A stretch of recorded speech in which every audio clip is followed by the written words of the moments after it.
the finale of my ghost story coming up. But first, a lot of people don't believe in ghosts, which is kind of weird because we have an entire city full of them one town over in Pine Cliffs.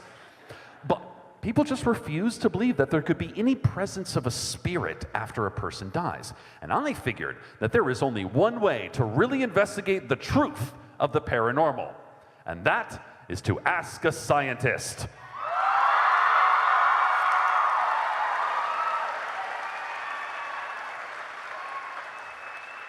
So I invited my boyfriend Carlos to the radio station.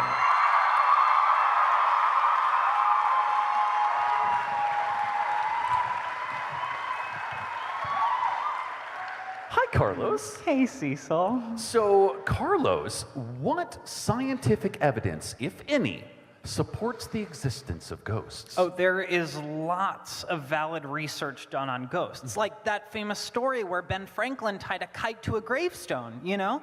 Ghosts are 100% scientifically real. In fact, I have a story about a project I worked on that proved that ghosts were real. So, I was working late one night, and it was exactly midnight, okay? And there was a full moon, and I was alone in my laboratory. So, context, right next to our lab is a graveyard filled with former scientists who all failed to have OSHA standard eye wash stations.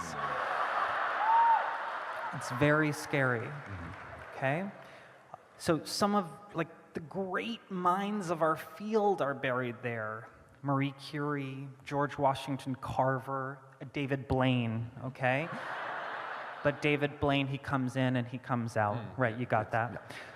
But, so, back to the story. So I was pouring green bubbling liquid from one flask into a beaker full of orange steaming liquid when I heard a noise, okay? Footsteps.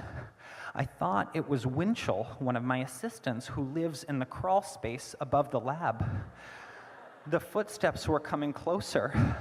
I could hear the wind howling outside, and I could see an owl on an angular branch just outside the window. It was staring back at me, but just a normal government surveillance owl. Okay. And then the room, it grew so cold that I began to shiver. And the footsteps stopped suddenly, their sound coming from just behind me, and I couldn't look. Because you were frozen in fear. No, okay, so like I said, I was pretty sure that it was just Winchell coming down the stairs. Yeah, so yeah, just stay with the story. So, thought he was getting a snack, and then I was trying to finish my experiment by logging the results of what happened when I mixed the two liquids. Quote, the new mixture turned brownish. Oh. I wrote in my science journal, satisfied at my productivity.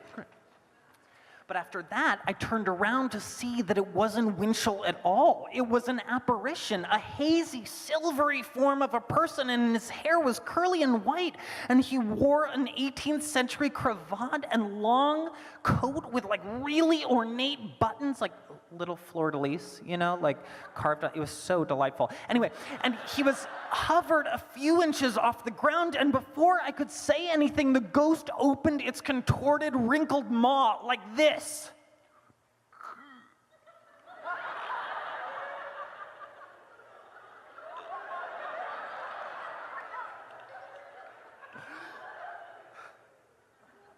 So this is the radio, Carlos. Then, still making that ghastly face, he groaned.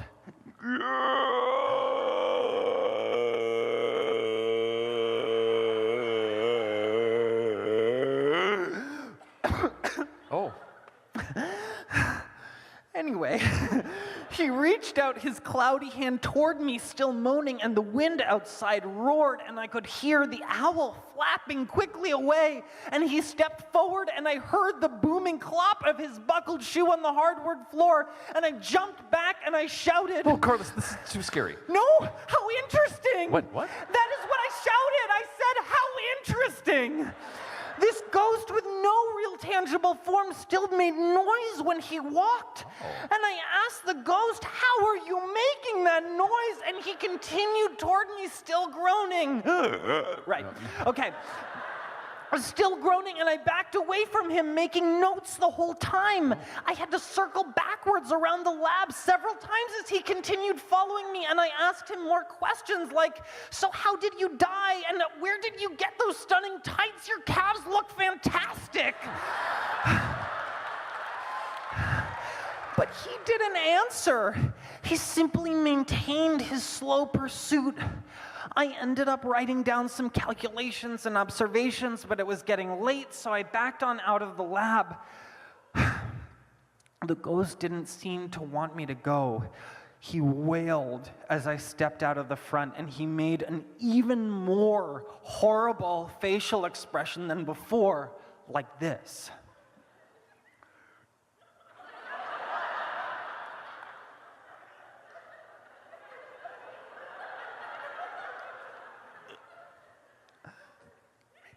Radio. And while he made that facial expression, he made one final terrible sound, okay? Like this.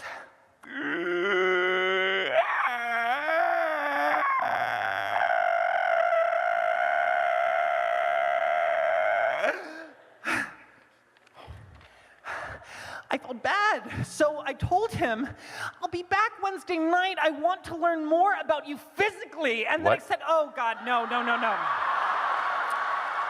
I said, no, that came out weird, like I want to study your body. And then I said, wait, I just mean I want to experiment with you. You know, never mind, I'll see you Wednesday. Oh. That was a harrowing encounter. Yeah. So did you learn how the ghost makes sounds when he walks? Oh, you know what? So it turns out he doesn't. Oh. Yeah, that was Winchell, just walking around the kitchen, getting a little snack. Just coincidentally exactly timed with the ghost. Also, really cool, I learned that the ghost was actually the ghost of Winchell's like great grandfather visiting from early colonial Canada. Whoa. I've actually never heard of Canada. Where is that? I'm a scientist, Cecil, not a map maker. It's in Boston. Oh, okay. Whew. Well, thank you for sharing your story, Carlos. Sure. You know I love it when science and radio overlap. I do too. Love you. I love you too. Thank you, Carlos.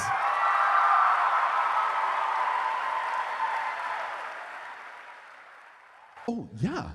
Carlos and I have one of those humming closets, and when I open it up, there's a light inside, and cool air washes over me, and I'm just like, what is this thing? Well, that's just your refrigerator, Cecil. Wait, that's a refrigerator? What have you been using as a fridge? So tell us more about this masterclass. I called Carlos, but he had no knowledge of the train or what happened today. I know many of you have a few things you'd like to say, so let me start things off. Welcome to Night Vale. Oh, sorry everyone, I'm being told we need to move this inside because of, well, you know, the weather.